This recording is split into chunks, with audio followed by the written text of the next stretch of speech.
True Hoop TV. I'm joined by Bomani Jones. How are you, sir? Doing all right, so how are you? Good, thank you. So listen, I want to talk to you about how we treat elite athletes. The other day, I heard Malcolm Gladwell say on Bill Simmons' podcast that the one thing we know for sure is that we don't want our kids to grow up to be elite athletes because they have to deal with horrible treatment. We got this Mike Rice story. They have to worry about whether taking steroids or not, a million things. None of us want our children to play, even if they had the opportunity to play any kind of serious professional sport. Because when you go, the meaning of what it means to be a world-class athlete has changed dramatically in the last 25 years. And it is now such an extreme position to be in, phenomenon, that requires such a physical commitment. By physical commitment, I mean things like altering your body using drugs in order to compete at the highest level. My question is, why are these people, these really great athletes, the ones who are subjected to so much terrible treatment? Well, I'll tell you, people let it slide and people let it go. And I think in large part because most people, look, they want to be somebody, right? Call it a somebody. That's the somebody that they would want to be, an athlete. And they see themselves, I would be willing to trade anything to be that person. So they feel like the other people need to put up with it just because they just that weak. We have a story on ESPN.com right now about this guy, Stephen Danley, who was a University of Pennsylvania player, and now he's an assistant professor.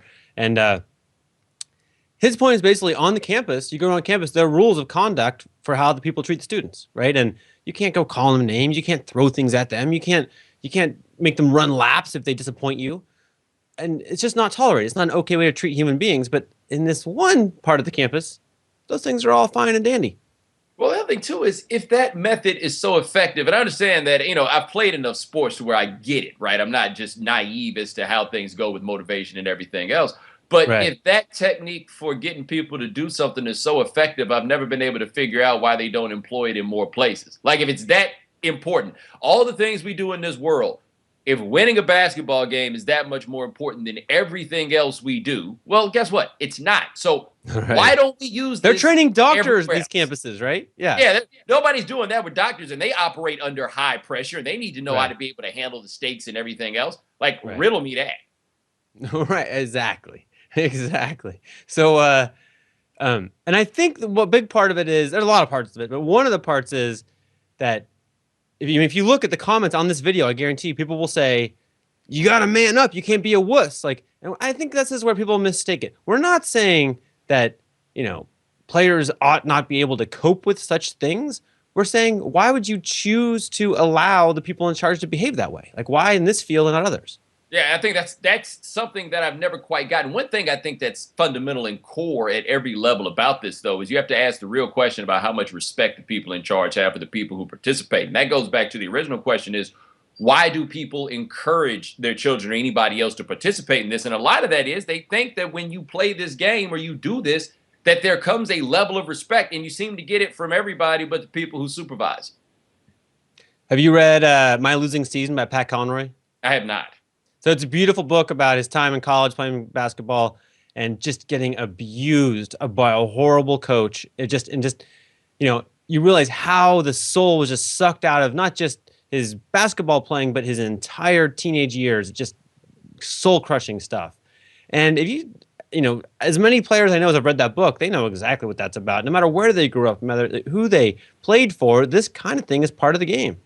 No, it's top to bottom. Now, what happened with Dave Rice, what has been perhaps most interesting about that Mike Rice. Mike Rice, excuse me. Yeah, just about every athlete that has seen that has said, whoa, this went too far. Like everybody who says this is what they should expect. The guys who actually participate, especially the football players, because football players fight, right? Like there's a good chance a fight would have started over that stuff. They've all been shocked at what they saw. But this continues, and I think it goes on with the people in charge because people that just observe these things, they don't care. So what do we do about it? That is a good question. And it's so ingrained that I'm not exactly sure how you correct it. And I don't know exactly where the line is. Like if we're just talking about a basic level of figuring out what is or is not appropriate, how do you decide where the line is given what has been going on for centuries? I have no idea because there's a distance between what you are able to put up with and what you should have to put up with. And I don't know where the medium falls in between on those things. I mean, maybe it's because having played sports, it's been a long time, but having played sports, you take a certain level of that harshness as a given. You assume that this is going to be what it is. So even with my mind where it is, I don't know where it goes or where you correct it or where you decide is going too far, because so much of this is the idea that you're supposed to offend people into performing better. And to me, that sounds crazy. To you, it sounds crazy. In this world, it's perfectly normal, and I don't know how you dial it back. Well, also, I think you're supposed to delude yourself. This is warrior mentality, right? So the ultimate warrior phrase is, it's a good day to die, right? This is the right thing to think as you go into battle. But of course, it's BS. It's not actually a good day to die. It's not like, oh, thank goodness I won't see my children grow up, right? That's not really true. It's just the state of mind you have to get yourself in to be the most effective warrior you can be. Same deal with a player on the basketball court, right? It's like you go out there with like, nothing will hurt me, nothing, no coach's words, nothing. I'm impervious to all this. That's the right way to think. But it's also a lie, right? Like, of course a coach can destroy you, right? Of course they control your entire life in college.